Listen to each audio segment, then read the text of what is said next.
Hey guys, Desolator Magic here, and howdy y'all. Welcome back. We're gonna wrangle up some spoilers. It's New Haunt. Oh no, we're getting into the scariest thing ever. Cards that I can't read, and everybody knows Japanese ghosts are much scarier than normal ones. This card is in Chinese in case you didn't notice. So it's 2 blue, it's an enchantment, and at the beginning of your end step, if you haven't cast a spell from your hand this turn, in other words, if you're playing Draw Go, and New Haunt isn't a creature, it becomes a 3/3 spirit creature with flying in addition to its other types, and then if you, whether it's a creature or not, pay 3, you can surveil 1. It's kind of neat if you just read the card in a vacuum. Next up, we've got Heath Rebirth, which may or may not be the actual name of it, but who knows? Hard to tell. It's 5-cost black-green sorcery.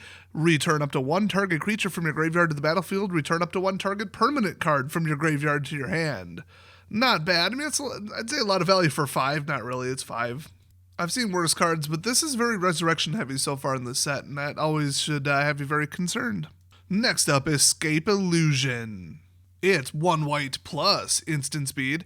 With spree, of course, which means if you add 1 generic to the casting cost, which you better, because if you pay 1, it'll do nothing, exile target non-token creature at the beginning of the next end step, return to the battlefield under its owner's control, okay? And if you add 2, choose target creature. If there is no other creature with greater power than it, destroy that creature. Neato. So next up, Bristling Backwoods and a bunch of other cards like it. All 10, I believe, actually. We've seen these. They're common, but, they're worth revisiting in case you missed it. This is just cool. So it's a land desert. Is it a super type? Is it a subtype? Is it a domain? Nobody knows. Just kidding. Somebody probably knows, just nobody cares. But when it enters the battlefield, it, tapped, by the way, it deals 1 damage to target opponent. I believe that's considered a crime. Oh yeah, target opponent, and when you target an opponent with anything, that's a crime. You could literally target your opponent to gain them life, and that's a crime. Next up, Spire Bluff Canal. I think we've seen this as well in the spoilers or in the leaks, or who knows, but, it's the rare land cycle. I'm going to cover it. So it enters tapped unless you control 2 or fewer other lands. So I know the opposite was called late lands, so I assume these are early lands or double check lands or something like that. There's starting to be very little difference between these. You read it, you know what it does, who cares what it's called. But next, we have Insatiable Avarice. They're right. Crackheads do be stealing sewer covers. So it's 1 black plus spree. If you add 2 generic to it, search your library for a card, then shuffle and put that card on top. Ooh, 3-cost tutor with single black. Okay. That is the baseline. That is Diabolic Tutor, if I'm not mistaken. But then if you pay 2 black, target player draws 3 cards and loses 3 life. Ooh, triple black for that. Remember, you can pay 5 and do both. That is a really good card. I think people are going to want that for Commander. I bet you that's $7. Holy crap, pre-ordering for $2. Well, I guess in Commander, you could just run, a little bit better cards. I'm just looking at the flexibility here. Next up, it's Fortune, Loyal Steed. Great name. 3-cost, white 2/4 legendary creature, Beast Mount. Nice. And when it enters the battlefield, scry 2, very nice. When it attacks while saddled at the end, and it's only saddle 1, by the way. At the end of combat, exile it, and up to 1 creature that saddled it this turn, then return those cards to the battlefield under their owner's control, as in immediately, as in flicker them, as in ETB. Double ETB. Ooh, in the right deck, you could do some harm. Blue-green token ETB Go Wide Rush with tons of triggers. Oh yeah. Next up, we got Vraska Joins Up. Oh boy. So it's a 2-cost black-green legendary enchantment. When Vraska joins up, enters the battlefield, put a death touch counter, on each creature you control. That means they gain death touch as long as the counter is on them, so unless you flicker them, it's staying. And actually, I think there was a rule about that too, actually. But anyway, whenever a legendary creature you control deals combat damage to a player, draw a card. Ooh, legendary matters, I told you. It's in the set. I bet this will be a cycle. Next up, the card everybody's been waiting for. I don't know what the hell's going on here. Jace Reawakened. Was he asleep? I don't remember what the last fate of him was, because I haven't read the story since, I think, Hour of Devastation. So Jace is half Vraska? I might have to look into the lore just to figure this out. First sentence of the MTG wiki involving this. Somehow, comma, you could just stop reading right there. Vraska and Jace both recovered from their completion after the Phyrexian invasion and reunited. But, literally? Oh, wait, that's not Ashiok, that's Vraska. And the last thing Vraska saw at the end of March of the Machine was like a vision of Jace for some reason. Pretty much just a wink, wink, nod, he's not dead, maybe. And then a Johnny comments something like, oh, his body was never recovered. So they're saying that Vraska and Jace, because, you know, they love each other or whatever ever since Ixalan, which I think actually that would be the last one I read, but who knows. They devised a plan to do something that involved the relics contained in the Magtara now, an ancient treasure vault on the abandoned plane of Thunder Junction. Rumor has it that the vault is full of memes. Oh, and also the Agma Infinium for some reason. So Jace just disguises himself as Ashiok. Alright, and then he's the one who hired Oko, apparently. I might read this. I've been told not to because the story is crap, but at least what's happening is interesting, I guess. I have been warned by multiple people it'll just make no sense and piss me off, but okay, whatever. So no, he didn't do the DBZ fusion dance with Ashiok, he's just disguising himself as him/her. Let's be honest, Ashiok's a chick, come on. So anyway, this guy's Jace. He's Jace reawakened. He is using his original body. I mean, there's some spoilers in this, but who cares? But his body got some modifications, some scars, some holes in it, some old equipment from when the Borg turned him into the Borg. But hey, the good news is you get Jace for a discount. That's right, 2 blue mana. That is a deal if I've ever heard one. 3 loyalty, legendary planeswalker Jace. You can't cast this spell during your first, second, or third turn of the game. Holy crap, after joking about it for over a decade, they're finally doing StarCraft 1 and R5. No Rush 5, except it's, you know, third turn, but still. That is actually hilarious. They might as well have just put this card as banned in Legacy right on the bottom. So, +1, draw a card, then discard a card. Okay, standard blue stuff. +1, also, you may exile a non-land card with mana value 3 or less from your hand. If you do, it becomes plotted. Damn, that means you can cast it for free at a later turn. That's free casting with, like, 1 extra step, and that 1 extra step is, who cares? You're loading up a counterspell. Hi, editing does here. No, you have to do it at sorcery speed, so you literally cannot do that. Then -6, until end of turn, whenever you cast a spell, copy it. I believe plotting when you light it off is considered casting, so that's just great. You may choose new targets for the copy.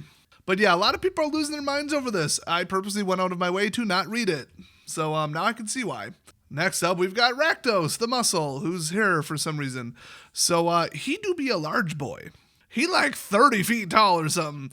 So, yeah, it's a mythic legendary creature demon mercenary. And 1 red +2 black +2 generic, 6/5. Hey, flying trample, that's his thing. And whenever you sacrifice another creature, exile cards equal to its mana value from the top of target player's library. Until your next turn, or until your next end step, you may play those cards, and mana of any type may be spent to cast those spells. Sacrifice another creature, Rakdos the muscle gains indestructible until end of turn. Tap it. Well, tap it, okay. Yeah, you could block then do it. Activate only once each turn. Yeah, otherwise he ain't going away. Now you could still steal him. You could turn him into a frog or a goat or a 0/1 whatever rabbit, or I forget what's in this set. You could still pin him down. You could still do all kinds of stuff. Hell, exile him, but you ain't going to be destroying him necessarily. Not very easily. And then the whole sack another creature, and then it says whenever you sack another creature. Geez, you just get like you get free cards off of anybody's library. This is crazy. Pretty darn strong card. Next up, Vraska the Silencer with her OP abilities. So it's a 3-cost black, green, 3/3 legendary creature, Gorgon Assassin with Death Touch, and whenever a non-token creature an opponent controls dies, you may pay 1. If you do, return that card to the battlefield tapped under your control. It's a treasure artifact with tap, sack it, well, you know what treasure does, and it loses all other card types. Fantabulous. Very overpowered. Next up, Kellen the Kid, because of course. So he's 3-color... He actually is standard legal. I thought this was from the commander deck. I guess not. Blue, white, green, 3/3, legendary creature, human fairy rogue, and flying and lifelink. And if you thought he was annoying in past sets, oh no.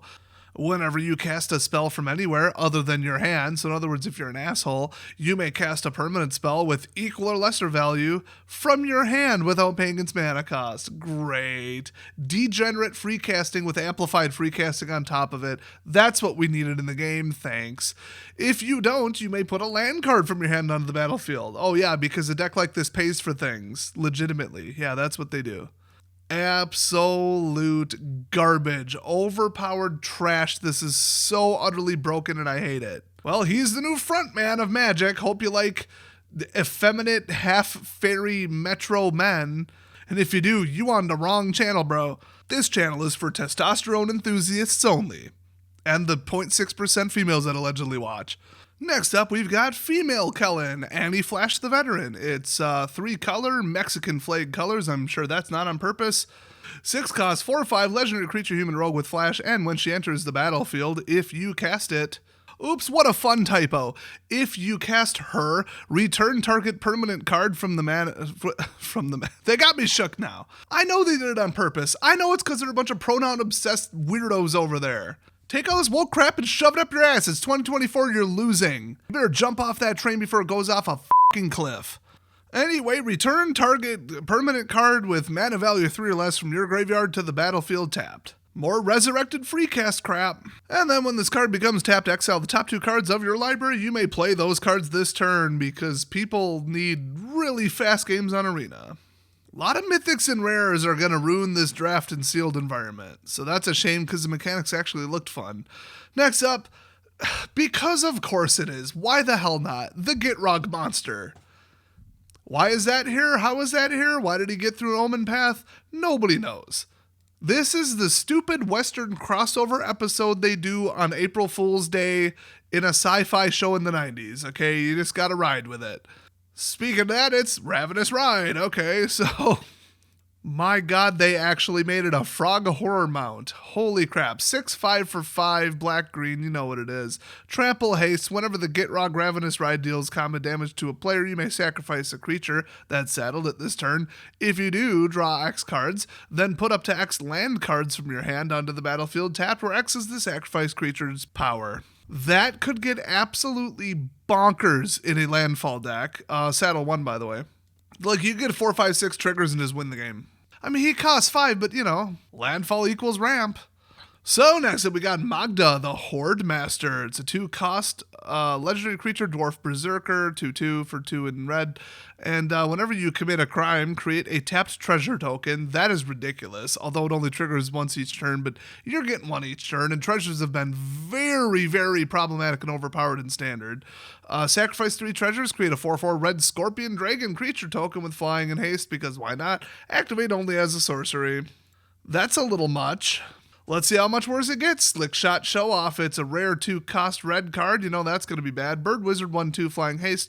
And whenever you cast a non-creature spell, which is all the time in red wins, Slick Shot Show Off gets +2/+0 till end of turn, and then Plot 2, where you can load up a card for some reason.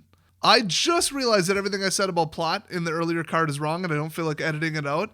According to this card, you can only cast plotted cards as a sorcery, so loading up a you can't win the game card or a counterspell won't work, because you'd have to cast them at instant speed. So that's actually not nearly as good as I thought it was. Well, it's still good. It's fun. It's just not broken as shit. So, I mean, hey, I'll take it. Next up, Tiny Bones joins up. Are you really even on a quest without Tiny Bones in your party? Hell no. It's a 1-cost, get it because he be small, legendary enchantment, black of course. When Tiny Bones joins up, enters battlefield, any number of target players each discard a card.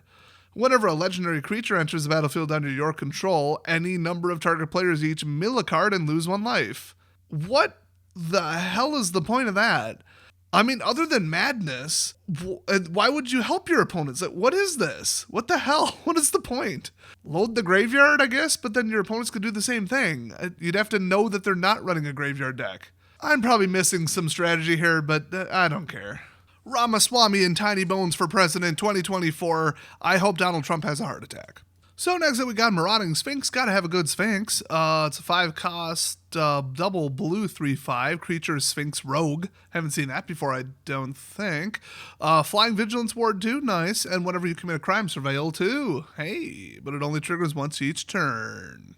Because as you know, you can only commit one crime at a time, unless you're in San Francisco at a Walgreens. Now the flavor text is interesting. She poses a riddle to each mark, allowing them a chance to keep their goods. Thus far, none have succeeded. Oh ho, bring me to trivia night. But there's a rumor that her riddle is specifically, complete the following phrase and keep your stuff. Now I ain't saying she's a gold digger, but she don't bother with no broke. So far, none have cracked the code on her rhyme. This video is really stupid. Next up, hey, subscribe, by the way, intimidation campaign.